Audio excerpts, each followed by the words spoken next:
का आगाज करते हैं। आज के लेक्चर में हम क्या सीखने जा रहे हैं। एक तो दो छोटे छोटे कंसेप्ट हैं और एक बड़ा कंसेप्ट है। छोटे छोटे कंसेप्ट कौन से हैं? अदर कंसेप्ट ऑफ ऑडिट, हमारा चैप्टर 3 का लास्ट एक छोटा सा कंसेप्ट है अदर कंसेप्ट। कल हमने असर्शन टेस्टिंग कर लिया था ना, वो समझ आ गई ना? सच में समझ आ गई? तो आप यानी मुझे अगर मैं आपसे पूछूं कि इनकम स्टेटमेंट का कोई भी एरिया वेरीफाई करने के लिए कौन कौन सी असर्शन को टेस्ट करते हैं, आप बता देंगे? 6 की 6 असर्शन बता देंगे। और अगर मैं आपसे पूछूं बैलेंस शीट का कोई भी एरिया वेरीफाई करने के लिए कौन सी असर्शन टेस्ट करते हैं, आप बता देंगे? 6 की 6 बता देंगे। हाँ, लेकिन आप मिक्स करेंगे। आप क्लासेस ऑफ ट्रांजैक्शन में अकाउंट बैलेंस की लिखेंगे? नहीं, क्लासेस ऑफ ट्रांजैक्शन में आप लिखेंगे एग्जिस्टेंस, और अकाउंट बैलेंस में आप लिखेंगे अक्रंस? नहीं लिखेंगे, पक्की बात है। चलिए, असर्शन वाला कंसेप्ट हमारा क्लियर हो गया। उसके बाद एक छोटा सा कंसेप्ट है, कुछ अदर कंसेप्ट, छोटे मोटे 3 कंसेप्ट्स हैं, वो डिस्कस करेंगे। फिर एक चैप्टर 2 में आप कहते होते थे सर वो अदर एश्योरेंस सर्विसेज क्या थे, वो नहीं आपने बोला। अदर एश्योरेंस सर्विसेज वो नहीं बता देंगे आज, रिलेटेड सर्विसेज। और उसके बाद हम वो डॉक्यूमेंट पढ़ेंगे, आज वो डॉक्यूमेंट देखेंगे जो हमारे पूरे ऑडिट में सबसे अहम है, ऑडिट रिपोर्ट। 5वां और आखिरी एलिमेंट ऑडिट रिपोर्ट। लेकिन याद रखें, ऑडिट रिपोर्ट 2 तरह की है, एक है अनमोडिफाइड, शाबाश, एक है मोडिफाइड। हम अभी मोडिफाइड को हाथ नहीं लगाएंगे, हाथ जल जाएगा वरना हमारा। हम सिर्फ अनमोडिफाइड को पढ़ेंगे। अनमोडिफाइड को पढ़ के ना फिर रिपोर्ट वाला चैप्टर साइड में लगा देंगे, फिर उसके बाद दूसरे टॉपिक्स पढ़ेंगे, ठीक है? मोडिफाइड रिपोर्ट को भी हाथ नहीं लगाना, अनमोडिफाइड रिपोर्ट को पढ़ना है। उस मोडिफाइड रिपोर्ट, मोडिफिकेशन में वैसे 80% रिपोर्ट सेम रहती है, 20% चेंज होती है, लेकिन बहरहाल 80% भी अगर हम कवर कर लेना आज के दिन तो बहुत है। 20% मोडिफिकेशन अभी कवर करने की जरूरत नहीं है, वो हम बाद में कुछ 2-2.5 हफ्ते के बाद जब स्टेप बाय स्टेप मैं समझूंगा कि कंसेप्ट बिल्ड होंगे फिर मॉडिफिकेशन की तरफ जाएंगे। क्योंकि एक ही वक्त में सारी चीजें डिफिकल्ट जो है वो करना ना, उसमें थोड़ा सा बर्डन आपके ऊपर बढ़ जाता है। तो हम थोड़ा सा बैलेंस रख के चलेंगे कि एक थोड़ा मुश्किल टॉपिक आ गया, फिर उसके बाद 2-3 आसान, फिर मुश्किल, ताकि अगर एक दिन में आप फर्ज कीजिए आज के दिन में ऑडिट रिपोर्ट आप 3 दफा नहीं पढ़ पाते तो चलो 2 दफा पढ़ लें, 1 दफा कल पढ़ लें, ठीक है? तो ताकि आप जो है उसमें जो अल्फाज इस्तेमाल हो रहे हैं उनके साथ फेमिलियर हो जाए। तो आज का हमारा जो मेन टॉपिक है वो क्या है? Audit report. और कौन सी रिपोर्ट? अनमोडिफाइड। ये जरूर, ये ना आप बाद में कहें सर इस चैप्टर में तो और भी बहुत सी चीजें थी, आपने 2-3 चीजें पढ़ा के भाग गए हैं, तो बाकी हमारे सिलेबस में नहीं है क्या? आपने ये ना पूछिएगा, क्यों नहीं? हमारे सिलेबस में है, अभी नहीं करनी, हमने कुछ अरसे के बाद करेंगे, ठीक है? अभी सिर्फ अनमोडिफाइड रिपोर्ट करेंगे, मोडिफाइड रिपोर्ट की चीजें हम कुछ अरसे के बाद करेंगे। तो पहले छोटी छोटी जी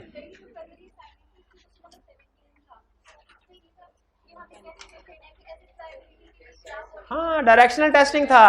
डायरेक्शनल टेस्टिंग में रूल क्या? Directional testing, debit items are tested for over statement, credit items are tested for under statement, ठीक है? अब आप पूछ रहे होंगे sir debit items are tested for over statement, तो वो अंडर स्टेटमेंट भी तो हो सकती है, वो क्यों नहीं टेस्ट किया? Credit items are tested for under state, तो ओवर स्टेटेड भी तो हो सकते हैं, वो क्यों? यही पूछना चाहते हैं ना। एक लफ्ज में इसका जवाब दूं, डबल एंट्री काउंटिंग सिस्टम। हर डेबिट का क्रेडिट होता है। जब आप डेबिट चेक कर लें कि ओवर स्टेटेड तो नहीं है, तो इसका मतलब क्या है? क्रेडिट भी चेक कर दिया, ओवर स्टेटेड नहीं है। देखें, जब हमने ये देख लिया एक्सपेंसेस है ना, एक्सपेंस की एंट्री क्या होती है? एक्सपेंस डेबिट कैश क्रेडिट, यहाँ ये होगी, ये expense debit accrued liabilities credit होगी। अगर देख लिया आपने कि एक्सपेंसेस अंडरस्टेटेड नहीं है, ठीक है, तो इसका मतलब है क्रेडिट भी तो चेक कर लिया, अंडरस्टेटेड नहीं। और अगर डेबिट चेक कर लिया, ओवरस्टेटेड नहीं है, तो दूसरा इंपैक्ट लायबिलिटीज भी आ गया, वो भी चेक कर लिया, अंडरस्टेटेड ओवरस्टेटेड नहीं। तो याद रखें, डबल एंट्री काउंटिंग सिस्टम की वजह से जो दूसरा इंपैक्ट है वो ऑटोमेटिकली वेरीफाई हो जाता है। पहले हम डिटेल में डायरेक्शनल टेस्टिंग हमारे सिलेबस में होती थी, हम डिटेल में बताते थे कि ये एंट्री है एक्सपेंस डेबिट अक्रूवल क्रेडिट, इसमें डेबिट को चेक कर लिया, एक्सपेंस को चेक कर लिया ना, तो लायबिलिटीज भी ऑटोमेटिकली चेक हो जाती हैं। लेकिन अब हम ये डिटेल में नहीं, क्योंकि अभी हमारे सिलेबस में नहीं है। अभी हमारे सिलेबस में सिर्फ एक लाइन है, क्या? Debit items are tested for over statement, credit items are tested for under statement, खत्म। कुछ स्टूडेंट इसको ना प्रूडेंस कंसेप्ट के साथ मिक्स कर देते हैं।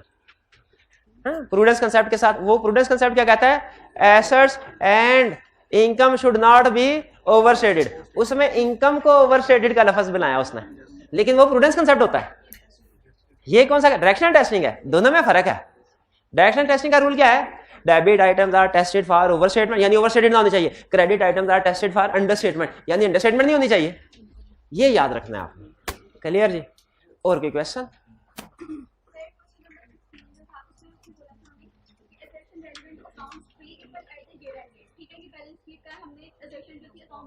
अभी क्वेश्चन कर लेते हैं, अभी क्वेश्चन कर लेते हैं, सारे क्वेश्चन कर लेते हैं, सारे कर लेते हैं। घर से यही करते हैं ना, क्वेश्चन करने होते हैं, कंसेप्ट सीखना होता है, क्वेश्चन करने होते हैं कंसेप्ट। केस स्टडीज की अभी बारी नहीं आई, जब केस स्टडीज की बारी आएगी ना तो आपकी केस स्टडी की असाइनमेंट मैंने चेक किया करने, मैं बता रहा हूँ। 15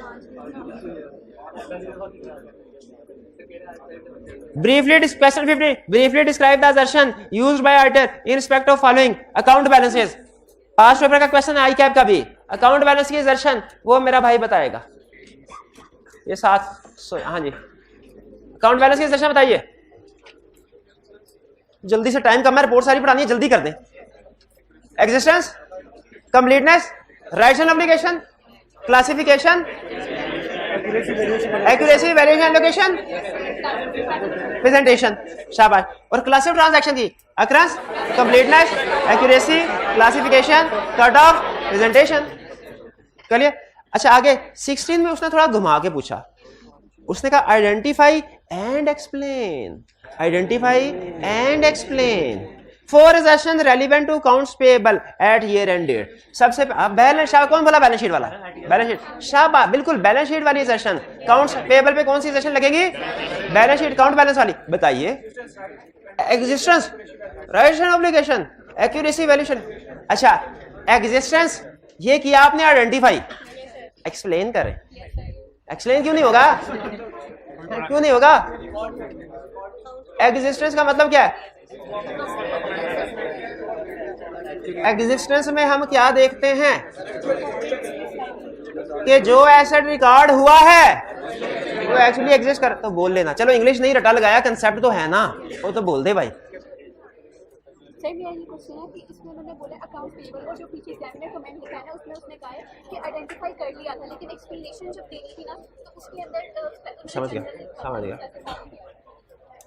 एग्जिस्टेंस, अगर आपसे कोई पूछे ना एग्जिस्टेंस की assertion का मतलब क्या है, एग्जिस्टेंस तो जनरल पूछा है ना, आप कहेंगे इसका मतलब ये है all assets and liabilities which have been recorded actually exist, या all recorded assets and liabilities actually exist.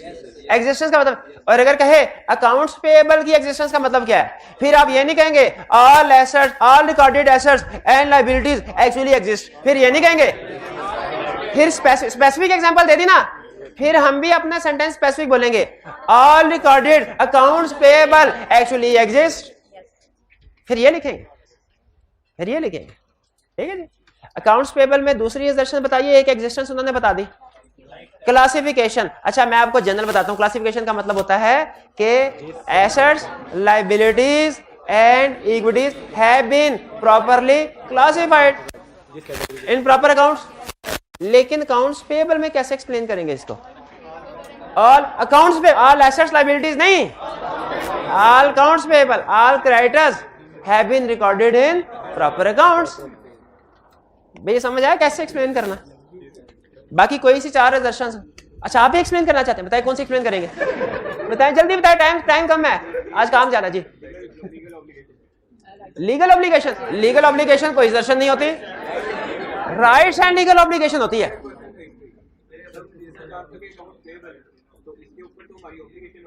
Accounts payable है, इसको assertion बताते हुए हमने पूरा नाम राइट्स एंड ऑब्लिगेशन लिखना है कि सिर्फ ऑब्लिगेशन लिखना है?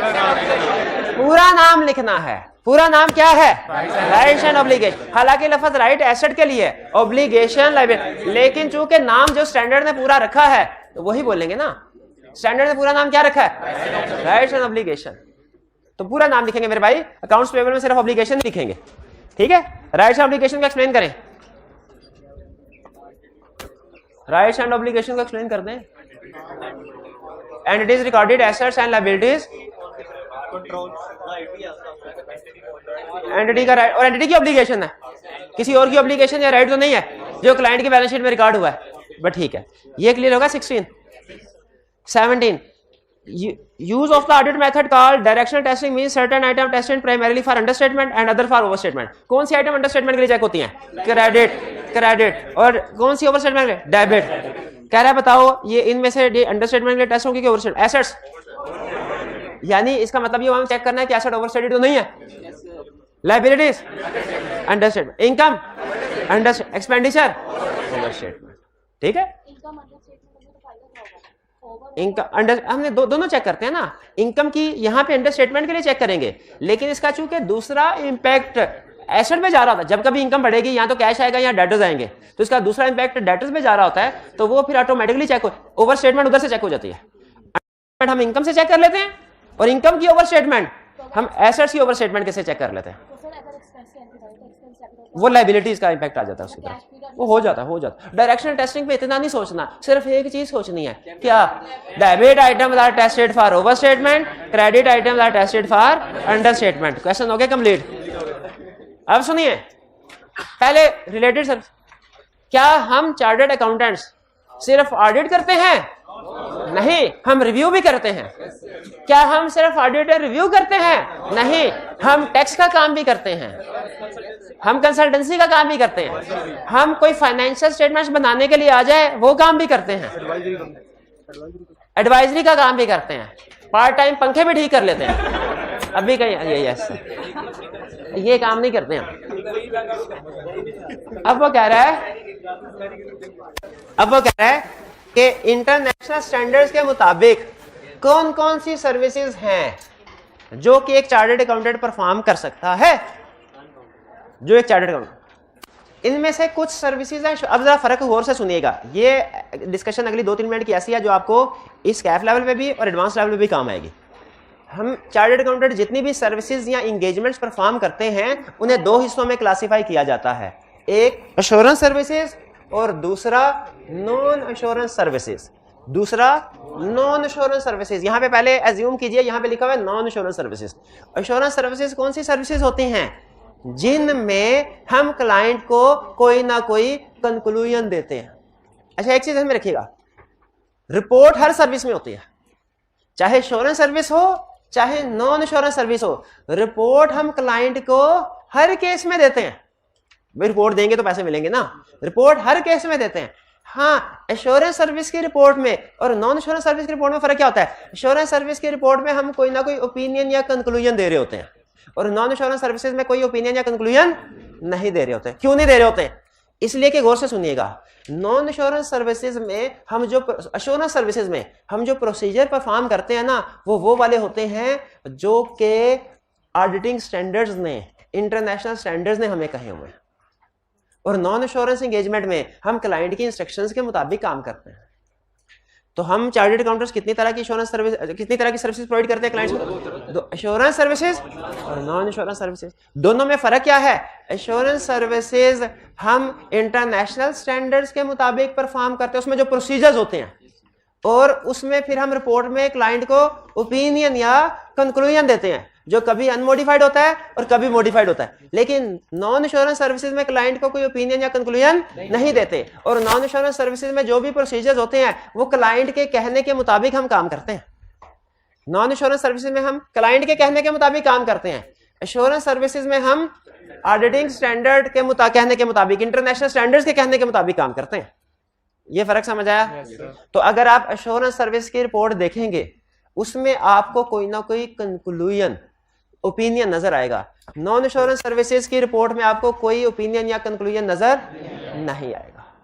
ये बात समझ आ गई आपको? अच्छा, एश्योरेंस सर्विसेज जो हैं वो 2 बड़ी टाइप्स होती हैं, एक रीजनेबल और एक लिमिटेड एश्योरेंस। रीजनेबल की एग्जांपल क्या है? लिमिटेड एश्योरेंस की एग्जांपल क्या है? रिव्यू। लेकिन कुछ और भी सर्विसेज हैं एश्योरेंस जिनमें रीजनेबल या लिमिटेड एश्योरेंस प्रोवाइड की जाती है, जैसे cash flow for cost. Cash flow for cost, हाँ जी, वो एक तरह से वो रिव्यू में आ जाती है, ठीक है। और कुछ और भी सर्विसेज है जो इस कैटेगरीज में आएगी। ये हमारे सिलेबस में नहीं है, ये अदर, ये सीफैब के सिलेबस में, हमारे सिलेबस में। ये खाना सिर्फ आपको इसलिए बताया कि जब सीफैब पे जाए ना तो आपको पता हो ये खाना यहाँ पे कुछ था, इधर कुछ भरना है। बाकी आप सिर्फ ऑडिट एंड रिव्यू के ऊपर है। ऑडिट और रिव्यू के अलावा हम जो भी काम करते हैं वो क्या होता है? ऑडिट, अदर, ठीक है। अच्छा, एश्योरेंस सर्विसेज के अलावा हम जो भी काम करेंगे वो क्या होगा? Non assurance services. Non assurance services में बहुत सी सर्विसेज आती हैं, लेकिन हम सिर्फ उन सर्विसेज की बात कर रहे हैं जो कि ऑडिट और रिव्यू से मिलती जुलती हैं, मिलती जुलती हैं। रिलेटेड सर्विसेज का मतलब है, रिलेटेड सर्विसेज का मतलब क्या है? रिलेटेड सर्विसेज का मतलब है ऐसी सर्विसेज, ऐसी एंगेजमेंट्स जो ना तो ऑडिट है ना रिव्यू है, लेकिन उनसे मिलती जुलती हैं। रिलेटेड का मतलब क्या है? जो ना ऑडिट है ना रिव्यू है, लेकिन उनसे मिलती जुलती है। अच्छा, जरा सोच के मुझे जवाब दीजिएगा। क्लाइंट हमारे पास आया और कहने लगा, सर ये मेरी फाइनेंशियल स्टेटमेंट है, इसमें मुझे रीजनेबल एश्योरेंस चाहिए। कौन सी एंगेजमेंट है? एश्योरेंस। और कौन सी एश्योरेंस? रीजनेबल, यानी ऑडिट। एग्री करते हैं? इसमें हम अपने ऑडिट प्रोसीजर परफॉर्म करेंगे। और ये ऑडिट प्रोसीजर कौन से परफॉर्म करें? क्लाइंट की मर्जी से कि जो आईएसएस में लिखे हुए हैं, आईएसएस में लिखे हुए। अच्छा, दूसरी चीज, क्लाइंट आया और कहने लगा, सर आप हमें हमारी फाइनेंशियल स्टेटमेंट प्रिपेयर कर दें। पहले ये बताएं हम ये काम कर सकते हैं कि नहीं? नहीं, वैसे करना आता है कि नहीं? हमें करना आता है। करना चाहें तो कर भी सकते हैं। हाँ, अगर ये काम करेंगे तो फिर ये नहीं करेंगे, दोनों में से कोई ये करेंगे, क्योंकि लेकिन कर सकते हैं। क्या फाइनेंशियल स्टेटमेंट्स बनाना ये एश्योरेंस सर्विस है? नहीं। ये कौन सी सर्विस? Non assurance services. जब क्लाइंट हमें कोई भी फाइनेंशियल स्टेटमेंट या उसका कोई भी हिस्सा बनाने को कहे, इसे हम कहते हैं कंपाइलेशन एंगेजमेंट। कंपाइलेशन एंगेजमेंट का मतलब है हम क्लाइंट के लिए कुछ इंफॉर्मेशन कंपाइल कर रहे हैं, क्लाइंट के लिए कुछ इंफॉर्मेशन प्रिपेयर कर रहे हैं। जैसे क्लाइंट कहे मुझे कंप्लीट फाइनेंशियल स्टेटमेंट बना दो, ये एश्योरेंस एंगेजमेंट नहीं है, नॉन एश्योरेंस एंगेजमेंट है। और इसको क्या कहते हैं हम? रिलेटेड। और रिलेटेड के अंदर फर्दर इसके कंपाइलेशन एंगेजमेंट। इसे रिलेटेड क्यों कहते हैं? क्योंकि ऑडिट में भी एक ऑडिट में सब्जेक्ट मैटर है ना। हाँ, फाइनेंशियल स्टेटमेंट्स का और ऑडिट प्रोसीजर का तो इंटीग्रेटेड है ना, एक दूसरे के साथ जुड़े हुए हैं, साथ है, इसीलिए इसे रिलेटेड सर्विसेज कहते हैं। अच्छा, आप जरा सोच के जवाब दीजिए। क्लाइंट आया, कहने लगा मेरी 100 ब्रांचेस हैं, आप जाइए ब्रांच नंबर 3 में, उसमें परचेजेस में गड़बड़ है, जाके परचेजेस को वेरीफाई करें। क्या ये ऑडिट एंगेजमेंट है? एश्योरेंस एंगेजमेंट नहीं है। शाबा, क्यों नहीं है भला?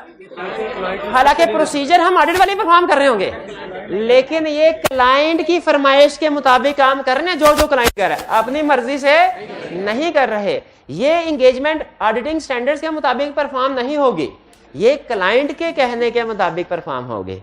ठीक है, ये किसके मुताबिक परफॉर्म होगी? क्लाइंट के। इसको हम ऑडिट एंगेजमेंट नहीं करें, इसमें हम ओपिनियन इंक्लूड नहीं करेंगे। इसको क्या कहते हैं भला? Agreed upon procedures.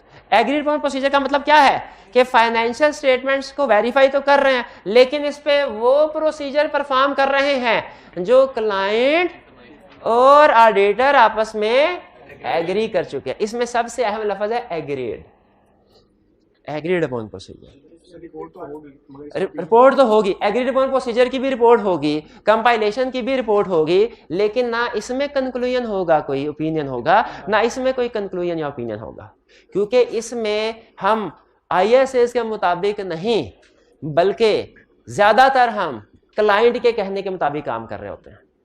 ऑडिट में अगर क्लाइंट हमें कहे ना ये काम करो और ये ना करो, हम कहते हैं ऐसी की तैसी तुम्हारी, हमने यही काम करना है, तुम होते कौन हो हमें रोकने वाले?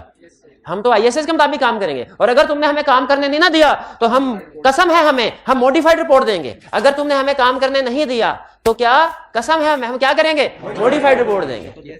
लेकिन अगर रिलेटेड सर्विसेज हो, अगर एग्रीड अपॉन प्रोसीजर हो, कंपाइलेशन हो, तो इसमें ज्यादातर काम क्लाइंट के कहने के मुताबिक करते हैं। सिर्फ रिपोर्ट का फॉर्मेट हम स्टैंडर्ड से उठाते हैं कि उसने कहा हुआ कि है स्टैंडर्डाइज्ड फॉर्मेट, लेकिन जो काम करेंगे हम क्लाइंट के कहने के मुताबिक करते हैं, तो इसमें हम ओपिनियन कंक्लूजन नहीं देते हैं। इसीलिए इसको इस वाली सर्विसेज को नॉन रिलेटेड सर्विसेज भी कहते हैं, नॉन इंश्योरेंस सर्विसेज भी कहते हैं। भाई बात समझ आई? तो बेसिक फर्क क्या हुआ इंश्योरेंस और नॉन इंश्योरेंस सर्विसेज में? ये इंटरनेशनल स्टैंडर्ड्स के मुताबिक प्रोसीजर परफॉर्म करते हैं क्लाइंट के मुताबिक, उसमें कंक्लूजन ओपिनियन दिया जाता है। ठीक है। अच्छा, आप देखें हर तरह की एंगेजमेंट के लिए अलग स्टैंडर्ड है। ऑडिट करने के लिए अलग स्टैंडर्ड में क्या कहा जाता है? शाबाश, आईएसएस। रिव्यू करने के लिए अलग स्टैंडर्ड्स हैं, IS international standard on review engagement, ISRAs। Agreed upon procedure, related services के लिए अलग स्टैंडर्ड है, इन्हें कहा जाता है ISRS, international standard on related services. लेकिन रिलेटेड सर्विसेज में तो हम प्रोसीजर क्लाइंट के कहने के मुताबिक परफॉर्म करते हैं, तो इसमें इंटरनेशनल स्टैंडर्ड किस लिए आए? हमें रिपोर्ट का फॉर्मेट बताने के लिए कि आपने रिपोर्ट देनी है, कम से कम करें वही काम जो क्लाइंट कह रहा है, लेकिन रिपोर्ट का फॉर्मेट स्टैंडर्डाइज्ड हो। भाई बात समझ आई? रिलेटेड सर्विसेज क्या होते हैं? तो मुझे बताइए, अब एग्जाम का क्वेश्चन पूछूं आपसे ताकि मेरी तसल्ली हो जाए, आपको एग्जाम लेवल का कंसेप्ट समझ आ गया। बताइए, ऑडिट में कौन सी एश्योरेंस प्रोवाइड की जाती है? Reasonable assurance. रिव्यू में कौन सी एश्योरेंस प्रोवाइड की जाती है? Limited assurance. Agreed upon procedure में कौन सी एश्योरेंस प्रोवाइड की जाती है? एग्रीड अपॉन में कौन सी? कोई एश्योरेंस प्रोवाइड नहीं की जाती, कोई कंक्लूजन नहीं दिया जाता। और कंपाइलेशन में कोई एश्योरेंस प्रोवाइड नहीं की जाती, कंक्लूजन नहीं दिया जाता। ठीक है, इसीलिए रिलेटेड सर्विसेज को नॉन एश्योरेंस एंगेजमेंट्स भी कहते हैं। नॉन एश्योरेंस एंगेजमेंट में और भी एग्जांपल है, जैसे टैक्स सर्विसेज है, लेकिन वो अभी हम नहीं पढ़ रहे, वो कोड ऑफ एथिक्स में पढ़ेंगे, अभी नहीं पढ़ रहे। ये क्लियर हो गया रिलेटेड सर्विसेज वाले बात? चलिए अब नेक्स्ट अदर कंसेप्ट्स पे चलें। हाँ, इसमें रिपोर्ट, हाँ इसमें ओपिनियन ना देने से मुराद है, हम ये नहीं कहते, जैसे अब प्रैक्टिकल एग्जांपल देता हूं। क्लाइंट हमारे पास जब कंपाइलेशन एंगेजमेंट के लिए आता है ना, तो क्लाइंट हमें ट्रायल बैलेंस दे देता है। हम उस ट्रायल बैलेंस से IFRS और कंपनीज एक्ट के मुताबिक फाइनेंशियल स्टेटमेंट बना देते हैं। लेकिन अगर उसमें सेल्स जो आ रही है, बताइए सेल्स को हम वेरीफाई करते हैं कि नहीं जो ट्रायल बैलेंस में आ रही है? कंपाइलेशन में नहीं करते। परचेजेज जो आ रही है वेरीफाई करते हैं कि नहीं? सिर्फ क्लाइंट के ट्रायल बैलेंस से हम उसे फाइनेंशियल स्टेटमेंट बता देते हैं। यह है कंपाइलेशन। इसमें चूंकि हम वेरिफिकेशन कर ही नहीं रहे, तो उसमें कोई कंक्लूजन भी नहीं देंगे कि ये ठीक है, इसीलिए इसे नॉन एश्योरेंस आ जाता है। जजमेंट नहीं कर, वो कहते हैं ये अकाउंटिंग नेचर का काम है, इसमें आप एक तरह से क्लाइंट को अकाउंटिंग सर्विसेज प्रोवाइड कर रहे हैं। अगर वो ये रिपोर्ट हमसे बनवाए और ऑडिट के तौर पे यूज कर ले, तो जिस बंदे को उसने यूज करवाई है ना, उस पर लख दी। क्यों भला? वो अल्लाह के बंदे, वो पढ़ तो ले, उसमें कंक्लूजन ही नहीं है, उसमें कंक्लूजन ही नहीं है। इसमें कंक्लूजन होगा कोई? तो जो कंक्लूजन के बगैर वाली रिपोर्ट को पढ़ के समझ रहा होगा कि ये ऑडिट रिपोर्ट है, उसके क्या कहने, उसको शाबाश, शाबाश।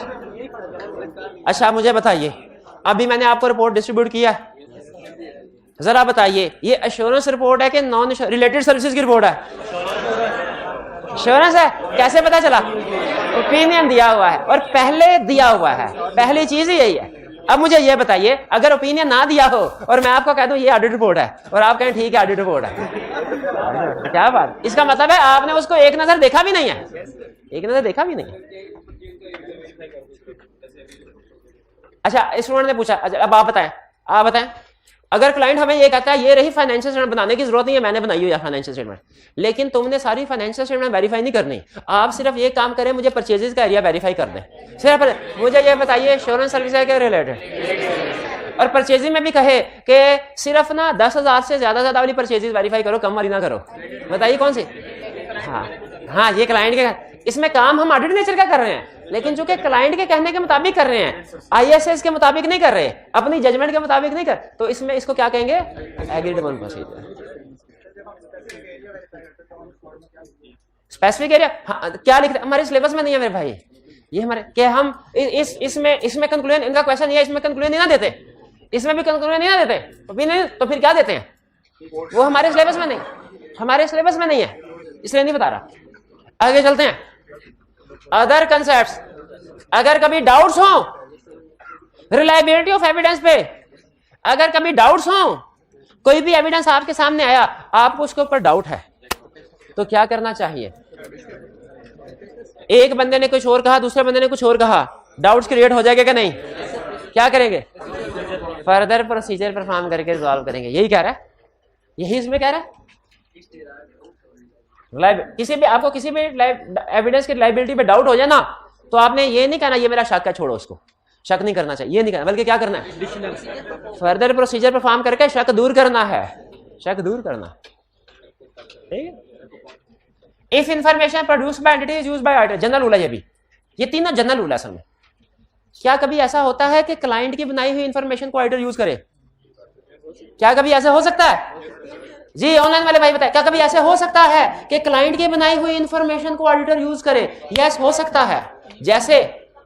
जैसे number of unit sold analytical procedure में काम आ सकते हैं ना, वो क्लाइंट हमें देता है। जैसे नंबर ऑफ एम्प्लॉयज, वो हमें क्लाइंट देता है। तो हमें ये चाहिए कि जैसे ही क्लाइंट इंफॉर्मेशन दे, आंखें बंद करके उसको यूज कर लें अपने प्रोसीजर, कि उसको चेक कर लें कि वो एक्यूरेट और कंप्लीट है कि नहीं है। चेक करना चाहिए। एम्प्लॉइज दिए, चेक कर लेना चाहिए कि कम ज्यादा तो नहीं है, बिल्कुल कर लेना चाहिए। जब कभी क्लाइंट की इंफॉर्मेशन यूज करेंगे, हम अपने ऑडिट प्रोसीजर परफॉर्म करने में क्लाइंट की इंफॉर्मेशन यूज करते हैं, लेकिन इंफॉर्मेशन यूज करने से पहले उसकी एक्यूरेसी और कंप्लीटनेस चेक कर लें। एक्यूरेसी और कंप्लीटनेस उसके चेक कर लें। मुझे याद आ गया, इंसान धोखे खा खा के सीखता है। हमारा क्लाइंट था, उसके पास जब लिस्टेड क्लाइंट होता है ना बड़ा, तो उसमें ना हमारी स्टार्ट में क्लाइंट के साथ ना डेट्स एग्री होती हैं। ये इन्फॉर्मेशन इस डेट को प्रोवाइड करेगा, ये इन्फॉर्मेशन इस डेट को प्रोवाइड करेगा, ये इन्फॉर्मेशन इस डेट पे प्रोवाइड करेगा। तो मेरे जिम्मे बैंक का एरिया था, तो बैंक रिकंसिलिएशन लिखा हुआ था, client will provide bank reconciliation statement on 5 अप्रैल। और सीनियर ने मुझे कहा था 5 अप्रैल को क्लाइंट को BRS देगा, तो मैं चेक करके ना 15 तारीख को देनी है, मुझे रिव्यू करवानी है। मैंने कहा ठीक है, 10 दिन बहुत है सर। 5 तारीख को मैं गया, क्लाइंट से कहा मैंने सर BRS, क्लाइंट ने कहा USB है, सॉफ्ट कॉपी में है सारा डाटा, USB है तो दे मुझे। मैंने कहा ठीक है USB दीजिए, हमारे पास कंप्यूटर है।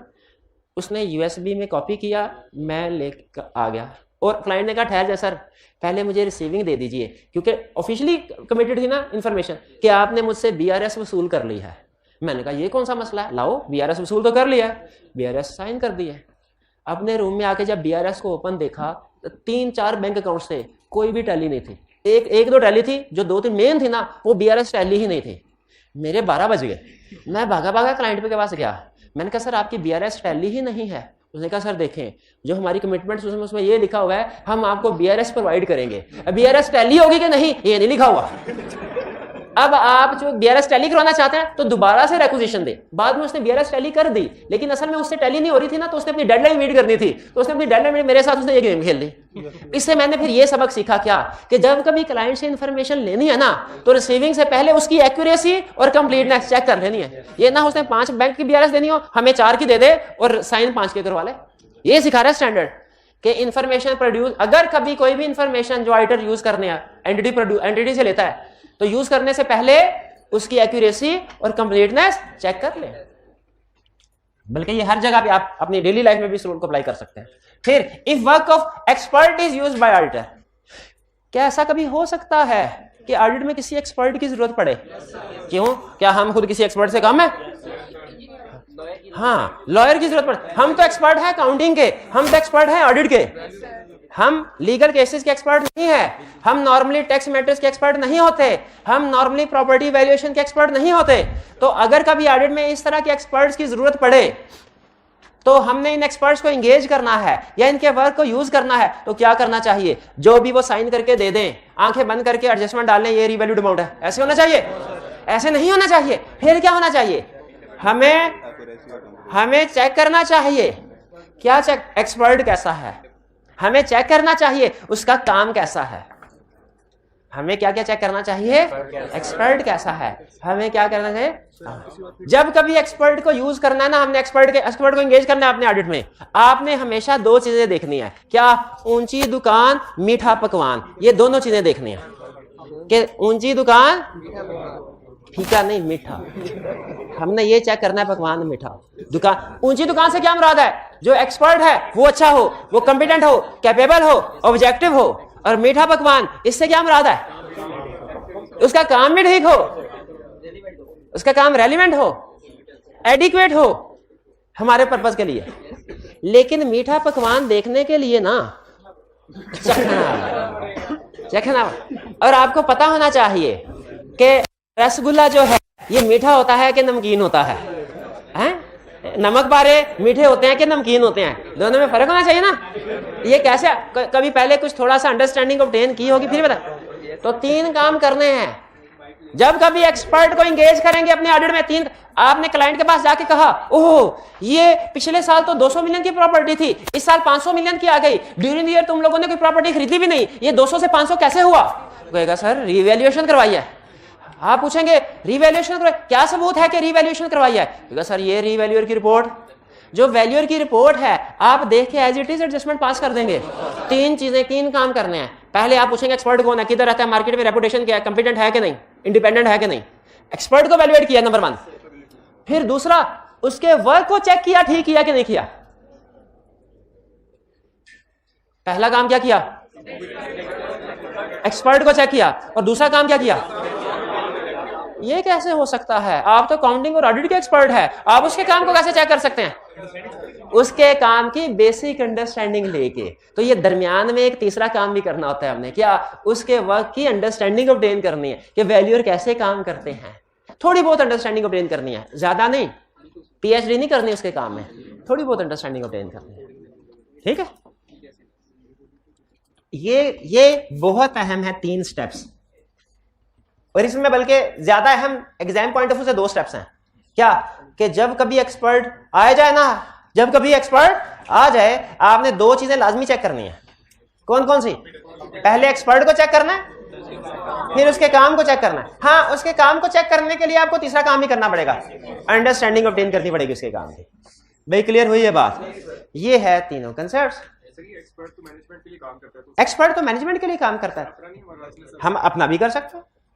हमारे पास 2 ऑप्शन होती हैं, वो अपना लेके आए, हम अपना लेके आए, या अगर वो बाजार से उठा, अगर तो वो से लेके आए, हमने भी बाजार से, तो अगर उन्होंने ठीक सिलेक्शन किया है, हम चेकिंग कर लें तो वो काम भी चल सकता है। तो यानी एक्सपर्ट मैनेजमेंट का भी हो सकता है, ऑडिटर का भी। अब मैं ज्यादा जानबूझ के इसकी डिटेल में नहीं जाना चाहता, कंसेप्ट कम्प्लेक्स हो जाएगा। वो हमारा एक्सपर्ट का एक चैप्टर आएगा, उसमें स्टडी करेंगे।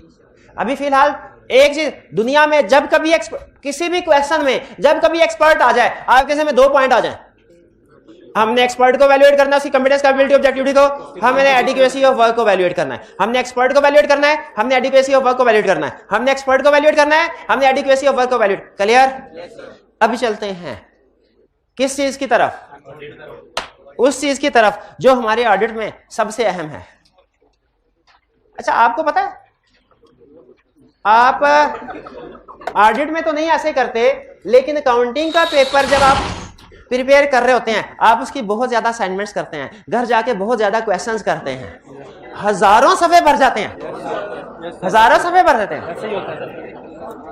एक वो हजारों सफ़े हैं जो आपने पूरे 6 महीने में प्रैक्टिस की, और एक वो 1 सफ़ा है जो आई कैप आपको भेजता है। बताइए कौन सा ज्यादा अहम है? जो आई कैप आपको भेजता है, वो रिपोर्ट है आई कैप की, वो आई कैप की रिपोर्ट है। तो आप जो साले 6 महीनों में हजारों सफ़े तैयार करते हैं, वो है आपका एविडेंस, और उस एविडेंस की बेस पे जो आई कैप एक पेज सफ़ा आपके घर भेजने वाला है, वो क्या है? वो रिपोर्ट है। अब मुझे बताइए, एविडेंस भी होना चाहिए, रिपोर्ट भी होनी चाहिए, ज्यादा अहम क्या चीज है? रिपोर्ट। वो देखें, एविडेंस में ऑडिटर के पास हजारों पेजेस होते हैं, लेकिन सारे के सारे पेजेस उसके पास रह जाते हैं, उसके ऑफिस में रह जाते हैं। एक्सटर्नल वर्ल्ड को सिर्फ एक डॉक्यूमेंट जाता है, वो ऑडिट रिपोर्ट। और एविडेंस आप जैसे मर्जी बना लें, रिपोर्ट चूंकि सारी दुनिया देखेगी, इसका स्टैंडर्डाइज्ड होना जरूरी है। एग्री करते हैं? इसका स्टैंडर्डाइज होना क्यों जरूरी है? इसकी वर्डिंग स्टैंडर्डाइज होना क्यों जरूरी है? ताकि पाकिस्तान में बल्कि पूरी दुनिया में जितने भी यूजर्स हैं, अगर ऑडिट रिपोर्ट एक जैसी होगी ना, तो वो पढ़ के कंफ्यूजन का शिकार नहीं होंगे, वो समझ सकेंगे कौन सी चीज किधर आती है। जैसे स्टैंडर्डाइजेशन की वजह से रूल ये है कि ओपिनियन सबसे पहले आना चाहिए। अब पूरी दुनिया में ये रूल है, आप दुनिया के जिस मर्जी हिस्से में चले जाए, ऑडिट रिपोर्ट पढ़ें, आपके लिए सबसे अहम क्या चीज है? ओपिनियन। आप कहां पे जाएंगे? आप ऑडिट रिपोर्ट के सबसे पहले सबसे टॉप पे देख लेंगे, ओपिनियन उधर होगा। स्टैंडर्डाइजेशन का ये फायदा होता है कि यूजर स्टैंडर्डाइज्ड वर्डिंग यूज होती है, यूजर मिसअंडरस्टैंडिंग का शिकार नहीं होते। वरना अगर हर ऑडिटर अपनी मर्जी की, अपने डिफरेंट अल्फाज की, अपनी वोकैबुलरी के मुताबिक रिपोर्ट बना रहा होता, तो आपके लिए यह डिटरमिन करना मुश्किल हो जाता कि अनमोडिफाइड कौन सी है, मॉडिफाइड कौन सी है, क्योंकि हर रिपोर्ट दूसरे से मुख्तलिफ होती। इसलिए स्टैंडर्ड ने कहा कि यह सिंगल मोस्ट इंपॉर्टेंट डॉक्यूमेंट है जो पूरी दुनिया को जाएगा, इसीलिए इसका स्टैंडर्डाइज होना जरूरी है। ठीक है, अब मैं आपके सामने एक रिपोर्ट शेयर करने लगा हूं, प्रैक्टिकल फॉर्मेट है। आपने देखें, इसको रट्टा नहीं लगाना, इसको रट्टा नहीं लगाना। जैसे आप कोई मूवी देखते हैं ना, उसके बाद आपसे कोई दोस्त पूछे भाई क्या हुआ था, तो आप वो 2.5-3 घंटे की मूवी को 10-15 मिनट में समेट के बता देते हैं उसको। लेकिन उसमें क्या जो डायलॉग होते हैं वो एज इट इज आप बोलते हैं नहीं, आप सिर्फ ये कहते हैं भाई हीरो उधर गया था, उसने पूछा हाँ भाई तुमने मेरे बाप का कत्ल किया, उसने कहा हाँ, ठा ठा ठा ठा ठा। तो एग्जैक्ट डायलॉग, हाँ कोई डायलॉग आपको बहुत अच्छा लगे ना तो वो आप अपने दोस्त को बताते हैं। तो भाई उसने पूछा था कितने आदमी थे, ये पूछा था उसने, ठीक है। तो वो अगर कोई बहुत अच्छा डायलॉग लगे वो आप उसको बताते, वरना आप उसे समरी बताते हैं। उसी तरह इस ऑडिट रिकॉर्ड को पढ़ते हुए आपको ये पता होना चाहिए इसमें टोटल कितने सीन थे, हर सीन में क्या क्या उसने एक्शन किए पार्टी, ये पता होना। यानी इस पूरी ऑडिट रिपोर्ट में टोटल कितने सेक्शन है, कितने एलिमेंट हैं या कितने पैराग्राफ, ये पता होना चाहिए आपको कि 10 है, 12 है, 9 है, 8 है, और हर एलिमेंट में किस चीज की डिस्कशन हुई है ये पता होना चाहिए। एग्जैक्ट रट्टा नहीं लगाना, लेकिन पढ़ना पड़ेगा 3-4 दफा। पढ़ना किस ऑब्जेक्टिव को ज़हन में रख के पढ़ना है, इस ऑब्जेक्टिव को ज़हन में रख के नहीं पढ़ना कि ये सारा हमने याद करना है। ये आप एंड तक 6 महीने भी लगे रहेंगे ना, नहीं याद होगा, मेरी गारंटी है। आपने इसको ज़बानी याद नहीं, लेकिन आपको इतना पता होना चाहिए कल को जब आप क्लास में आए ना और मैं आपसे पूछूं बताइए मैक्सिमम एश्योरेंस का लफ्ज रिपोर्ट में यूज हुआ था कि नहीं, तो आप बता सके। मैं आपसे पूछूं रिव्यू का लफ्ज यूज हुआ था कि नहीं, आप बता सके। मैं आपसे पूछूं ओपिनियन पहले आया था कि मैनेजमेंट रिस्पांसिबिलिटी पहले आई थी, आप बता सके। मैं आपसे पूछूं मैनेजमेंट रिस्पांसिबिलिटी में उसने सब्सिक्वेंट इवेंट वाली बात की थी कि नहीं, तो आप मुझे बता सके। मैं आपसे पूछूं मैनेजमेंट रिस्पांसिबिलिटी में गोइंग कंसर्न की बात की थी कि नहीं, आप बता सके। मैं आपसे पूछूं ऑडिटर रिस्पांसिबिलिटी में लिमिटेड एश्योरेंस की बात की थी कि नहीं की थी, तो नहीं की थी, या बता सके, क्योंकि ऑडिट है, लिमिटेड एश्योरेंस की बात थोड़ी करेगा। रीजनेबल, यानी बेसिक कंसेप्ट्स आप मुझे बता सके। रटा नहीं आपसे पूछूंगा, मैं ये नहीं कहूंगा हाँ भाई ऑडिटर रिस्पांसिबिलिटी पैराग्राफ सुनाओ, ये कभी नहीं कहूंगा। लेकिन आपको ये कहूंगा ऑडिटर रिस्पांसिबिलिटी में जो 2-3 चीजें डिस्कस हुई है ना, वो जरा मुझे बता दो क्या क्या थी, तो आप मुझे अपने माइंड मेमोरी पे जोर देके बता सकते। भाई समझ आ गया आपने इसको तैयार कैसे करना है। अब जरा देखते हैं इसकी शक्ल और सूरत कैसी होती है, इसको गौर से देख लीजिए। सबसे पहले अच्छा ये ऑडिटर की तरफ से क्लाइंट हो जाएगा, क्लाइंट की तरफ से ऑडिटर को, तो देखिए लेटर हेड किसका है, ऑडिटर्स का, ठीक है, ये ऑडिट फर्म में। फिर इसके बाद उसने हेडिंग दी हुई है, ये पीडब्ल्यूसी इंटरनेशनल इनकी फर्म है, एफिलिएशन, इंडिपेंडेंट ऑडिटर्स रिपोर्ट। ये हेडिंग जरूरी होती है, किस लिए, ताकि कोई इसको डायरेक्टर रिपोर्ट ना समझ ले, चेयरमैन रिपोर्ट ना, क्योंकि ये रिपोर्ट ना क्लाइंट की फाइनेंशियल स्टेटमेंट के साथ एनुअल रिपोर्ट में लगती है। तो एनुअल रिपोर्ट में तो डायरेक्टर रिपोर्ट भी होती है, रिव्यू रिपोर्ट भी होती है, तो इसलिए टाइटल हमने पहले दे दिया। रिपोर्ट किसको रिपोर्ट दी जा रही है, मेंबर यानी शेयर होल्डर्स, और किस कंपनी के, कोलगेट पामोलिव पाकिस्तान लिमिटेड, ठीक है। फिर उसने हेडिंग दिया है report on the audit of finance. अच्छा मुझे बताइए पाकिस्तान में ऑडिटर ने फाइनेंशियल स्टेटमेंट्स पे ओपिनियन देना होता है कि इंटरनल कंट्रोल पे भी देना था। इंटरनेशनली कुछ कंट्रीज ने ये कहा हुआ है कि ऑडिटर इंटरनल कंट्रोल पे भी ओपिनियन दे, यूएसए में रिक्वायरमेंट है, उसे कहते हैं इंटीग्रेटेड ऑडिट। उसमें तो उसमें वो फिर क्या करते हैं भला, रिपोर्ट के 2 हिस्से बनाते हैं, एक को क्या कहते हैं report on audit of financial statement, और जो नीचे वाला हिस्सा होगा उसका रिपोर्ट ऑन ऑडिट ऑफ। लेकिन पाकिस्तान में रिक्वायर्ड नहीं है, पाकिस्तान में रिक्वायर्ड नहीं है, पाकिस्तान में नहीं होता ये। इसलिए पाकिस्तान में जब कभी आई क्या पूछेगा आपने कहना इंटरनल कंट्रोल पे ओपिनियन नहीं देते, no no no no no no. लेकिन अगर ये हेडिंग क्यों दी उसने, हालांकि ऊपर इंडिपेंडेंट ऑडिटर्स रिपोर्ट लिख दी थी, फिर रिपोर्ट ऑन ऑडिट फाइनेंशियल में हेडिंग क्यों दी, इसलिए कि सम टाइम फाइनेंशियल स्टेटमेंट्स के अलावा किसी और चीज के ऊपर भी ओपिनियन देना पड़ सकता है। अगर फाइनेंशियल स्टेटमेंट्स के अलावा किसी और मैटर्स के ऊपर जो लॉ ने रिक्वायर किए हैं ओपिनियन देना हो, तो फिर रिपोर्ट के 2 हिस्से हो जाएंगे ना। एक हिस्सा कौन सा होगा, report on audit of financial statement, और दूसरा हिस्सा कौन सा होगा, report on other regulatory requirement. और आपको एक मजे की बात बताऊं, पाकिस्तान में एससीसीपी ने, आईएसएस ने नहीं कहा, एससीसीपी ने ऑडिटर्स को कहा है कि आपने जब फाइनेंशियल स्टेटमेंट्स पे रिपोर्ट देनी है ना, तो उसमें फाइनेंशियल स्टेटमेंट के साथ साथ ये हमारे 4 मैटर्स हैं, इन पे भी रिपोर्ट दीजिए। ये असल में ना ये 4 काम असल में एससीसीपी की जिम्मेदारी थी, उसने चेक करने थे कंपनीज के। लेकिन एससीसीपी कहने लगा मैं हर कंपनी के पास क्यों जाऊं, तुम जा तो रहे हो ऑडिटर को कहा, तो मेरे भी यहाँ पे तुम चेक कर देना। पैसे कोई नहीं देते, पैसे कोई नहीं देते। Report on audit of financial, भाई ये क्लियर हो गया। तो ये मेन है। अब देखिए इसके बाद क्या है, ओपिनियन। इसके बाद क्या है, सेक्शन कौन सा आया, ओपिनियन। इसमें ओपिनियन, इसमें क्या लिखा होगा आपके ख्याल में, इसमें डायरेक्ट लिखा होगा कि फाइनेंशियल में ठीक है कि उनमें कोई गड़बड़ है, ये तो लिखा होगा। पहले तमहीद बांधी जाएगी। ये किसने बांधी है तमहीद? शाबाश, किसने? शाबाश। तमहीद का मतलब क्या है? पहले बताया जाएगा हमने क्या किया, हमने ऑडिट किया, हमने किसका ऑडिट किया, इस कंपनी का ऑडिट किया, हमने किस साल का ऑडिट किया, इस साल का ऑडिट किया, हमने किस किस चीज का ऑडिट किया, हमने बैलेंस शीट, इनकम स्टेटमेंट वगैरह इन चीजों का ऑडिट किया। ये है तमहीद। पहले बताया जाएगा ना क्या किया, किस कंपनी का किया, कब किया, किन किन चीजों पे किया, ये सारी चीजें बताई जाएंगी। क्यों किया नहीं, कैसे किया, हाँ ये एविडेंस के बेस पे। अच्छा, और फिर उसके बाद अगर आप नोट करें तो ओपिनियन ये सेकंड वाले पैराग्राफ में आ रहा है। In our opinion and to the best of our information and इसमें देखिए, इसमें ना फॉर्मल लैंग्वेज बहुत ज्यादा इस्तेमाल हुई है।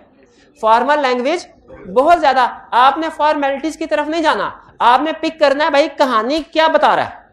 जैसे ये देखें, in our opinion and to the best of our information and according to explanation given to us the statement of financial position, statement of profit loss and comprehensive income, statement of changing, statement of cash flow together with notes, forming part thereof with forming part confirm with counting and reporting standard as applicable in Pakistan. I give the information required by Companies Act in the manner so required and respectively give a true and fair view of ABC companies का इस साल का। ये चीज है, सारी formality है। आपके लिए सिर्फ इतना समझना जरूरी है क्या कि वो बता रहा है कि फाइनेंशियल स्टेटमेंट्स गिव। जरा इस पैराग्राफ को पढ़ के मुझे बताइए, इसमें अनमोडिफाइड ओपिनियन है कि मोडिफाइड? इसमें यह कह रहा है कि फाइनेंशियल स्टेटमेंट ठीक है कि किसी गड़बड़ का इजहार कर? कैसे पता चला ठीक है? True and fair. अगर लिखा होता है ना डू नॉट, इसमें सबसे अहम लफ्ज पूरे पैराग्राफ में यही है, लिखा होता है do not true and give true and, तो फिर मॉडिफाइड हो जाती, फिर मॉडिफाइड हो जाती। शाबाश। तो ओपिनियन पैराग्राफ में कल मैं आपसे पूछूंगा ओपिनियन पैराग्राफ में क्या दिया जाता है, आप कहेंगे ओपिनियन, मैं एक लगाऊंगा आपको। ओपिनियन तो ये दिया जाता है ना, ओपिनियन से पहले तमहीद भी बांधी जाती है, ये भी बताना है आपने, ठीक है। आइडेंटिफाइंग इंफॉर्मेशन दी जाती है कि आइडेंटिफाई हो कंपनी है, किस साल का ऑडिट है, किस चीज का ऑडिट है। भी फर्क समझ आ रहा है? पूरे ऑडिट में सबसे अहम डॉक्यूमेंट कौन सी है? Audit report. ऑडिट रिपोर्ट में सबसे अहम पैराग्राफ कौन सा है? ओपिनियन बता दिया। अच्छा, जज जब फैसला देता है ये कहता है इसको फांसी पे लटका दो, तमाम सबूत और गवाहों के बयान, ये कहता है इसको बरी किया जाता है, इसको ऐसे करता है। हम आप नोट करें, हम यहां पे फैसला सुना रहे हैं, ये तो बता ही नहीं रहे ये फैसला किस बेस पे था। तमाम सबूत और गवाहों के बयानात, उसका जिक्र किधर है? उसका होना चाहिए, आगे होना चाहिए। इसको क्या कहते हैं? Basis for opinion. Basis for opinion का मतलब क्या है? आप ओपिनियन अपना किस बेस पे दे रहे हैं? किस बेस पे दे रहे हैं? बहुत आसान, फीस की बेस पे दे रहे हैं। क्लाइंट ने हमें ज्यादा फीस दी थी इसलिए अनमोडिफाइड ओपिनियन दे रहे हैं, ये लिखना चाहिए। ये नहीं लिखना चाहिए, बल्कि क्या लिखना चाहिए? भाई हमने ऑडिट किया है, हमने आईएसएस के मुताबिक ऑडिट किया है, हम खप गए, मर गए आईएसए की रिक्वायरमेंट पूरी करते करते, हम मर गए कोड ऑफ एथिक्स की रिक्वायरमेंट पूरी करते करते, मर गए हम सफिशिएंट एप्रोप्रिएट ऑडिट एविडेंस इकट्ठा करते करते। उसकी बेस पे ओपिनियन दिया है, उसकी बेस पे ओपिनियन, किसकी बेस पे ओपिनियन दिया है? आईएसएस की बेस पे, कोड ऑफ एथिक्स की बेस पे sufficient appropriate audit evidence obtain किया है। ठीक है, तकरीबन यही बात नहीं कर रहा। We conducted our audit in code basis for opinion. Basis for opinion का मतलब क्या है? ये समझना, किस बेस पे ओपिनियन दे रहे हैं। वही कंडक्टेड, हमने आईएसएस के मुताबिक ऑडिट किया है, आईएसएस के मुताबिक। और हमने क्या किया है? हमारी रिस्पॉन्सिबिलिटी जो थी वो हमने, जो आईएसएस के मुताबिक, वो हमने एक और सेक्शन में लिख दी है, वो पढ़नी है तो उधर पढ़ लो। ठीक है, वो यार हमने फिर इंडिपेंडेंस की रिक्वायरमेंट को पूरा किया। हमने पहले आईएसए की रिक्वायरमेंट को पूरा किया, फिर हमने इंडिपेंडेंस की रिक्वायरमेंट को पूरा किया। और इंडिपेंडेंस का मतलब कोड ऑफ एथिक्स, ठीक है। और फिर हमने ऑडिट एविडेंस इकट्ठा किया, ऑडिट एविडेंस इकट्ठा किया जो कि सफिशिएंट एप्रोप्रिएट है, जो कि सफिशिएंट एप्रोप्रिएट है। अब मैं कल आपसे पूछूंगा क्या उसने बेसिस फॉर ओपिनियन में international standard on review engagement का जिक्र किया था? तो आप कहेंगे नहीं किया था। मैं पूछूंगा कोड ऑफ एथिक्स का जिक्र किया था? फिर मैं आपसे पूछूंगा, अब जरा गौर से सुनिएगा, मैं आपसे पूछूंगा क्या बेसिस फॉर ओपिनियन में उसने अपनी रिस्पॉन्सिबिलिटीज, ऑडिटर की रिस्पॉन्सिबिलिटीज मेंशन की थी? मेंशन नहीं की, रेफर किए हैं, मेंशन नहीं की। घूम गए ना, मेंशन नहीं की, रेफर की। ये इसका बड़ा अहम मतलब है, ये आगे चल के जब वो कहेगा ना काम आएगा बाद में। मेंशन, रेफर किए हैं, मेंशन नहीं की क्या रिस्पॉन्सिबिलिटी। ठीक हो गया? अच्छा मुझे ये बताएं, अगर ऊपर अनमोडिफाइड ओपिनियन था कि मॉडिफाइड? अनमोडिफाइड। अगर मॉडिफाइड होता तो उसका मतलब है कोई ना कोई गड़बड़ होती। जब कभी हम मॉडिफाइड ओपिनियन रिपोर्ट में मॉडिफाई करते हैं, कोई ना कोई गड़बड़ होती है। मॉडिफाइड ओपिनियन की कोई बेस होगी, वो कोई ना कोई गड़बड़ होगी, उसको हम कहते हैं मिस स्टेटमेंट या स्कोप लिमिटेशन। मिस स्टेटमेंट का मतलब क्या है? मुझे याद है मैं दूसरी क्लास में पढ़ता था, वो हमारा सरकारी स्कूल होता था टाट वाला, तो उसमें एक सरकारी वो जो ऑफिस बॉय टाइप के होते हैं ना बंदे, वो था बंदा, उसकी जिम्मेदारी थी वॉशरूम वगैरह साफ करना। मजाल है महीने में एक दफा भी साफ करता हो, सरकारी जॉब थे। एक दफा जो हेडमास्टर था उन्होंने चीख खिंचाई की, तो उसे पता क्या पूछा? उसने कहा सर मैंने किया क्या है? सर मैंने, और बात ठीक, उसने तो कुछ भी नहीं किया था, उसकी खिंचाई इसीलिए तो हो रही थी, उसने कुछ नहीं किया। ये भाई जब मैं असाइनमेंट दूं, ये केस स्टडी करके और टोटली गलत हो, ये मटेरियलिटी 20% ऑफ प्रॉफिट ले रहे हैं, इनकी मैं खिंचाई करूं, इनको समझ आ जाएगी खिंचाई क्यों हुई की। इन भाईजान से पूछो क्या सर मैंने की नहीं, इनकी मुझे खिंचाई करनी चाहिए कि नहीं? और ये पूछे मैंने किया क्या? इसीलिए तो खिंचाई किया है, कुछ नहीं किया। तो याद रखे, जब मैनेजमेंट डेप्रिसिएशन गलत रिकॉर्ड करे, जब मैनेजमेंट डेप्रिसिएशन गलत रिकॉर्ड करे, जब इन्वेंट्री को एनआरवी पे शो ना करे, तब तो मिस स्टेटमेंट है, हमें रिपोर्ट मॉडिफाई करनी चाहिए। और जब मैनेजमेंट हमें इंफॉर्मेशन ही ना दे जो हमें चाहिए, जब हम चीजें को चेक ही ना कर सकें, तब भी हमें रिपोर्ट मॉडिफाइड देनी चाहिए कि नहीं? और अगर हम मॉडिफाइड रिपोर्ट दें और मैनेजमेंट कहे सर हमने किया क्या है, पूरे ऑडिट में मैनेजमेंट ने आने की इंफॉर्मेशन हमें नहीं दी, एक इंफॉर्मेशन भी नहीं दी हमें चेक करने के लिए। चेक करने के लिए हम चेक ही नहीं कर सकते फाइनेंशियल में ठीक है कि गलत है। हमें कौन सी रिपोर्ट अनमोडिफाइड देनी चाहिए? हम मॉडिफाइड, और मैनेजमेंट कहे सर हमने किया क्या है, हमने तो कुछ नहीं किया इसीलिए तो मॉडिफाइड। तो इसका मतलब है कुछ ना करना, ऑडिटर को कुछ इंफॉर्मेशन ना देना, इससे भी रिपोर्ट मॉडिफाई हो सकती है। रिपोर्ट इस चीज की वजह से भी मॉडिफाइड हो सकती है कि पेरोल गलत रिकॉर्ड की हुई है, मिस स्टेटमेंट है पेरोल में। रिपोर्ट इस वजह से भी मॉडिफाइड हो सकती है कि हमें ऑडिटर को क्लाइंट की ने एम्प्लॉइज की लिस्ट नहीं दी, एम्प्लॉइज के अपॉइंटमेंट लेटर नहीं दिखाए, इस वजह से भी रिपोर्ट मॉडिफाई होनी चाहिए ना। तो इसका मतलब है रिपोर्ट मॉडिफाई होने की दो रीजन है। पहली रीजन मैनेजमेंट ने काम किया लेकिन गलत था, और दूसरी रीजन मैनेजमेंट ने काम किया ही नहीं जो उसे करना चाहिए था। पहली रीजन को कहते हैं मिस स्टेटमेंट, और दूसरी रीजन को क्या कहते हैं? Scope limited. पहली रीजन को क्या कहते हैं? Miss statement. दूसरी रीजन को क्या कहते हैं? इसका मतलब है अगर मिस स्टेटमेंट हो हमें रिपोर्ट मॉडिफाई करनी चाहिए, ओपिनियन मॉडिफाई करना चाहिए। स्कोप लिमिटेशन हो फिर भी मॉडिफाइड करना चाहिए। मुझे एक बात बताइए, अगर ओपिनियन मिस स्टेटमेंट या स्कोप लिमिटेशन की वजह से ऊपर मॉडिफाइड है, हमें रीजन ऑफ डिटेल बतानी चाहिए उसकी, वो कहां बताएंगे भला? बेसिस फॉर ओपिनियन में। लेकिन आपको इस रिपोर्ट की बेसिस फॉर ओपिनियन में कोई रीजन नजर नहीं आ रही होगी, क्यों भला? क्लियर हो गया भाई? क्लियर हो गया ये बात? अच्छा मुझे ये बताइए, आप कर रहे हैं सीए, अच्छा मुझे ये बताइए, आप कर रहे हैं सीए और आपका कजन कर रहा है बीए, और उसका भी रिजल्ट आया, आपका भी रिजल्ट आया, वो भी पास और आप भी पास, और आपके घर वाले कहे दोनों ही एक बराबर मेहनती हैं, आपको आग लगेगी कि नहीं? आप कहेंगे नहीं मुझे उसके साथ ना मिलाए, मुझे इसके साथ ना।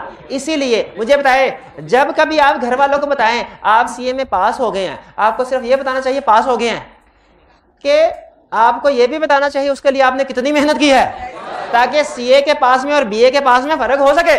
आपको बताना चाहिए मैं हर रोज ऑडिट की केस स्टडी की प्रैक्टिस करता था, मैंने कभी छुट्टी नहीं की, क्लास में सवाल पूछता था, वीकली टेस्ट अटेम्प्ट करता था, मैंने सारे कंसेप्ट याद किए, हर रोज 2 घंटे पढ़ता था, ये सारी चीजें बताएं। रिपोर्टिंग में मैंने सारे स्टैंडर्ड्स किए, पढ़े, उनकी 5 पेपर की प्रैक्टिस की, इतने मुश्किल क्वेश्चन थे उसकी, तो इंग्लिश पढ़ते पढ़ते आम स्टूडेंट को, बीए के स्टूडेंट को 20 मिनट लग जाए, जो हमने 25 मिनट में पूरा क्वेश्चन सॉल्व भी करना होता था। ये सारी बातें बतानी चाहिए कि नहीं? बिल्कुल बतानी चाहिए। तो उसी तरह मुझे बताइए, ऑडिटर को सिर्फ इतना कह देना चाहिए, इतना कह देना चाहिए कि financial statements true and fair view present करती हैं ओपिनियन में, और फिर ये कह देना चाहिए कि मैंने एविडेंस ऑब्टेन किया है, कि इस एविडेंस ऑब्टेन करने में जो उसने बड़ी बड़ी मेहनत की वो भी बतानी चाहिए।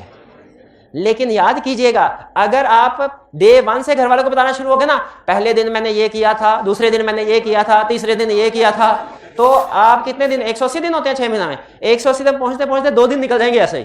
आपके घर लगेंगे जाओ भाई हमारा टाइम ज़ाया ना करो।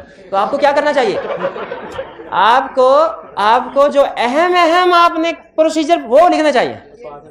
तो फिर मुझे बताइए, आपने ओपिनियन दे दिया, बेसिस ऑफ ओपिनियन में बता दिया, एविडेंस लिया मैंने, उसके बाद जिक्र करना चाहिए कि नहीं कि ऑडिट के दौरान में बड़े बड़े मसले मसाइल क्या हुए।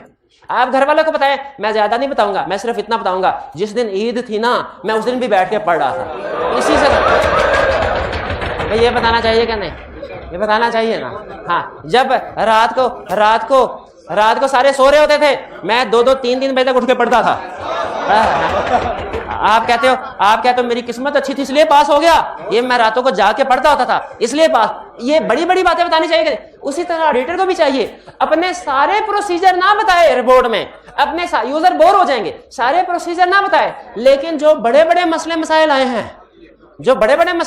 हैं उसका जिक्र कर दे। उनको क्या कहते हैं, की ऑडिट मैटर्स। बड़े बड़े मसले मसाइल को क्या कहते हैं, की ऑडिट मैटर्स।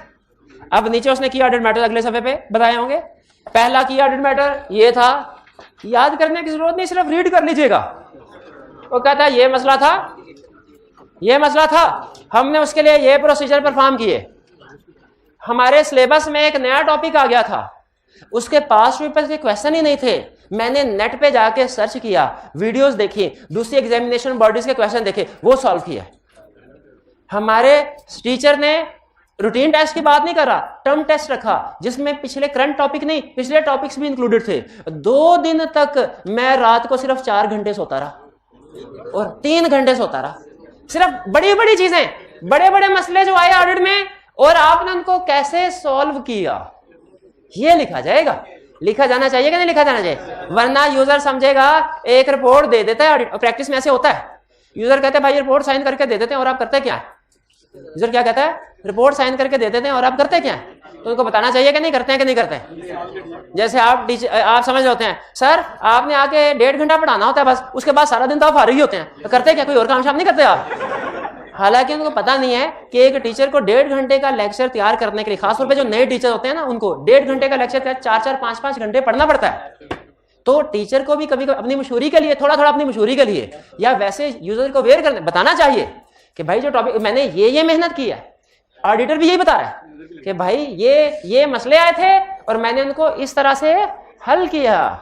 ऊपर क्या की ऑडिट में सीरियल नंबर, यानी कितना बड़ा इशू, पहला बड़ा इशू, दूसरा बड़ा इशू, तीसरा बड़ा इशू, फिर की ऑडिट मैटर्स। और इधर क्या लिखा हुआ है कि हमने इसका कैसे हल निकाला, ये हमने मेहनतें की हैं, ये मसले थे, ये हमारी मेहनतें। की ऑडिट मैटर, फिर information other than financial statement audit report दे रहा। याद आ गया, एनुअल रिपोर्ट में क्या क्या चीजें होती हैं, फाइनेंशियल स्टेटमेंट्स भी होती है, डायरेक्टर्स रिपोर्ट भी होती है ना। अदर इंफॉर्मेशन किसको कहते हैं, याद है किसको कहते हैं, directors report, review report. Directors report में गड़बड़ हो, ऑडिटर रिस्पांसिबल नहीं है ना, क्योंकि ऑडिटर तो फाइनेंशियल स्टेटमेंट को चेक करता है। लेकिन मुझे खुद बताइए, अगर अदर इंफॉर्मेशन में कोई गड़बड़ है, हमारी जिम्मेदारी नहीं है, लेकिन हमें पता चल गया, हमें बता देना चाहिए कि नहीं। बारिश हुई, वो रात को चरसी गटर का ढक्कन उठा के ले गया था, हमारी जिम्मेदारी तो नहीं है ढक्कन वहां पे रखे, लेकिन बारिश हुई, खतरा है लोग गिर ना जाएं, तो हमें लोगों को बता, उधर बोर्ड लगा देना चाहिए, उधर कोई कुर्सी रख देते हैं ताकि आने जाने को पता चल जाए क्या भाई गटर। तो हमारी जिम्मेदारी, अदर इंफॉर्मेशन को वेरीफाई करना हमारी जिम्मेदारी नहीं, लेकिन किसी वजह से हमें पता चल जाए कि चरसी मैनेजमेंट थी, चरसी डायरेक्टर थे, उन्होंने directors report, chairman review report में कोई गड़बड़ की है, बोंगी मारी है, बता देना चाहिए कि नहीं बता देना चाहिए, बता देना चाहिए। लेकिन उसे ओपिनियन सेक्शन में नहीं बताएंगे, क्यों भला, क्योंकि वो हमारी बेसिक रिस्पॉन्सिबिलिटी है ही नहीं, उसे अदर इंफॉर्मेशन सेक्शन में बता लेंगे। इस सेक्शन को कहते हैं information other than financial statements and auditors report, यानी फाइनेंशियल स्टेटमेंट्स के अलावा जो भी मैनेजमेंट इंफॉर्मेशन प्रिपेयर करती है उसमें गड़बड़ नजर आए, हमारी जिम्मेदारी नहीं है, लेकिन अगर पता चले, अच्छा ऑडिटर होने के नाते यूजर को बता देना चाहिए बता देना नहीं, इंटरनल कंट्रोल के बारे में इसमें नहीं बताएंगे, क्योंकि नहीं हम इसमें वो चीजें बताते हैं जो एनुअल रिपोर्ट के अंदर है। एनुअल रिपोर्ट अदर इंफॉर्मेशन की डेफिनेशन क्या थी भला? हर वो एनुअल रिपोर्ट के अंदर हर वो इंफॉर्मेशन जो फाइनेंशियल स्टेटमेंट्स या ऑडिट रिपोर्ट नहीं है उसे क्या कहते हैं? Other information. भाई अदर भाई बता देना, आज खुद बताना चाहिए कि नहीं? अगर आप कहते हैं बताना चाहिए तो इस पैराग्राफ को रखते हैं, अगर आप कहते हैं नहीं बताने चाहिए बता देना चाहिए। गटर में गिरते रहेंगे लोग तो गिरते रहे, हमारी कौन सी है मर्जी है? हमें तो पता ना गटर किस जगह, हम तो बच के निकल जाएंगे घर को। क्या अपने आप को बचाएंगे दूसरों को भी, उसके लिए पैरा, ठीक है। लेकिन ये हमारे सिलेबस में ऑफिशियली नहीं है, सिर्फ आपने रीडिंग कर लेनी है, ठीक है। रीडिंग एक दो क्वेश्चन है, क्वेश्चन बैंक है, क्वेश्चन बैंक में हमारे सिलेबस में नहीं है, लेकिन क्वेश्चन बैंक में क्वेश्चन है, तो बताइए वो टॉपिक करवाना चाहिए कि नहीं? To be on safe side करा देना चाहिए ना। आप बाद में तो नहीं कहेंगे कि सर ने एक्स्ट्रा करवा दिया, सर ने कोई पुराना सिलेबस करवा दिया, सर को तो पता ही नहीं हमारा सिलेबस क्या है। सर को पता होता तो सर ये हमें ना करवाते, ये कहेंगे ना आप? कहेंगे, इसीलिए बता रहा हूं क्यों करवा रहा हूं, हमारे सिलेबस में नहीं है। क्यों? आई कैप के क्वेश्चन बैंक में 2 क्वेश्चन हैं अदर इंफॉर्मेशन के। आई कैप बहुत बुरा, हम बहुत अच्छे हैं? ओहो, मैं कब से इंतजार कर रहा था। किसका मिला? हेडिंग पढ़े आपको भी पता चल जाएगा। Responsibility of management and board of director for the financial. ये मैं नहीं पढ़ाऊंगा, मैं नहीं पढ़ाऊंगा। क्यों नहीं पढ़ाऊंगा? पढ़ लिया चैप्टर 2 में, आगे चलते हैं। ये क्या आ गया? Responsibility for the audit. मैं नहीं पढ़ाऊंगा, मैं नहीं पढ़ाऊंगा। क्यों नहीं पढ़ाऊंगा? कहां पढ़ा है? चैप्टर 2 में। शाबाश शाबाश शाबाश। ओहो, लेकिन चैप्टर 2 में इतना बड़े रिस्पांसिबिलिटीज तो नहीं पढ़े थे। अच्छा जरा मुझे फिर सोच के बताइए, सिर्फ एक सवाल का जवाब, उसके बाद 1-2 चीजें और फिर लेक्चर खत्म। एक सवाल, ऑडिटर की रिस्पांसिबिलिटी हमने चैप्टर 2 में पढ़ी थी, इसमें तो इतनी बड़ी नहीं थी जितनी ये है। क्या रीजन हो सकती है? 2 में से एक रीजन होगी, आपने बताना है। पहली रीजन ये होगी कि ऑडिटर की रिस्पांसिबिलिटी में कुछ और चीजें भी थी जो हमने नहीं पढ़े। दूसरी रीजन, ऑडिटर की रिस्पांसिबिलिटी है बेसिकली वही, यहां पे सिर्फ उसको उसने एक्सप्लेन किया है, यानी वहां पे सिर्फ फाइनेंशियल स्टेटमेंट की बात कर, यहाँ पे फाइनेंशियल स्टेटमेंट को खोल कर जिक्र कर रहा होगा, उसमें एस्टिमेट्स भी होते हैं, उसमें अकाउंटिंग पॉलिसीज भी होती हैं। भाई है तो सारा फाइनेंशियल स्टेटमेंट ही ना। अगर हमें कहे ऑडिटर ने अकाउंटिंग पॉलिसी को चेक करना है, अगर कहे एस्टिमेट्स को चेक करना है, तो हम कहेंगे वो फाइनेंशियल स्टेटमेंट के अंदर ही आ जाते हैं।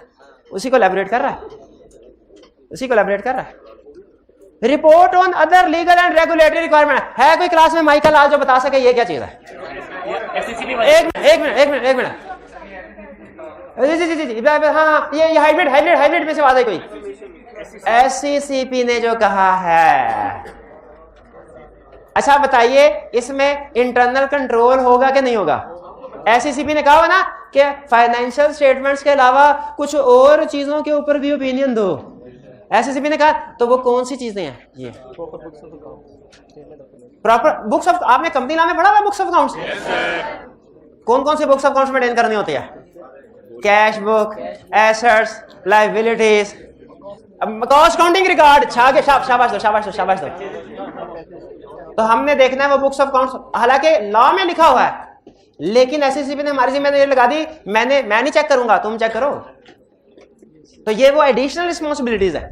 ये वो क्या है? एडिशनल रिस्पांसिबिलिटीज है, ठीक है। याद नहीं करना, ये आपकी ऑडिट की जिंदगी की आखिरी मोस्ट टेक्निकल डॉक्यूमेंट है जो आप आज पढ़ेंगे और कल पढ़ेंगे। आपकी पूरी ऑडिट लाइफ की आखिरी मोस्ट टेक्निकल डॉक्यूमेंट है, जिसको ये समझ आ गई ना, यानी इस रिपोर्ट के अंदर जिसको एक एक लफ्ज समझ आ गया उसे पूरा ऑडिट समझ आ जाएगा। जिम्मेदारी के साथ बात कह रहा हूं, बड़ी बात है, लेकिन जिम्मेदारी के साथ कह रहा हूं। क्या कह रहा हूं? जिसने इस ऑडिट रिपोर्ट को पढ़ा और इस ऑडिट रिपोर्ट के सारे सेंटेंस समझ आ गए कि क्या रहा है, तो उससे सारा ऑडिट इंशाल्लाह आसानी से समझ आ जाएगा। अच्छा, याद करने की बात नहीं कर रहा, याद अलहदा करना है, वो अलहदा टेक्निक है। लिखने की बात नहीं कर रहा, केस स्टडीज वो अलहदा टेक्निक है, वो तो लिखेंगे तो प्रेजेंटेशन में। समझने की बात कर रहा हूं। एक होता है समझना, एक होता है याद करना, एक होता है फिर उसको प्रोड्यूस करना। तो तीनों चीजें पास होने के, मैं सिर्फ किसकी बात कर रहा हूं? जिसने ये रिपोर्ट समझ ली वो इंशाल्लाह पूरा ऑडिट समझने के काबिल हो जाएगा।